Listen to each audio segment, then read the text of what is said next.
you would consider pardoning all the rioters. You said, yes, absolutely. Sure. You called them patriots.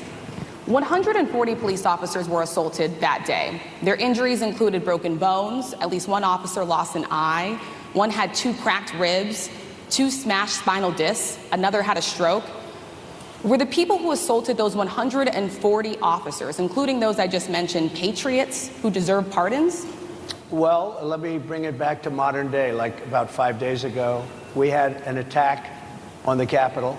Horrible attack on the Capitol. You saw the people that were protesting and spraying these incredible monuments, bells, lions, all these magnificent limestone. He's saying that the Benjamin Netanyahu protests are worse than January 6th. That will never actually come off, especially in the limestone. It will never. I'm a builder. I know about this. This is why stuff. Democrats are so stupid on the Israel issue. Okay. Now. They viciously attacked our government. They fought with police. They fought with them much more openly than I saw on January 6th.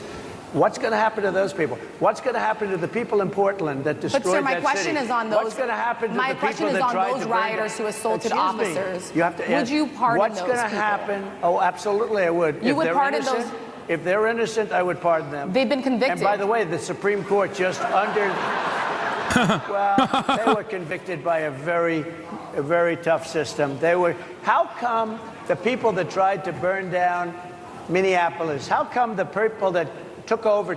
There were tens of thousands of arrests and convictions in the BLM protests. But sir, we're talking about people that were seen beating officers with flagpoles, dragging them down the stairs. They're on video. Have you seen that video, sir? Oh, really? Well, you would pardon those. You would pardon those rioters? They shot a young lady in the face who was protesting. They shot her in the face. You know, nobody died that day. You do know that. But people died in Seattle.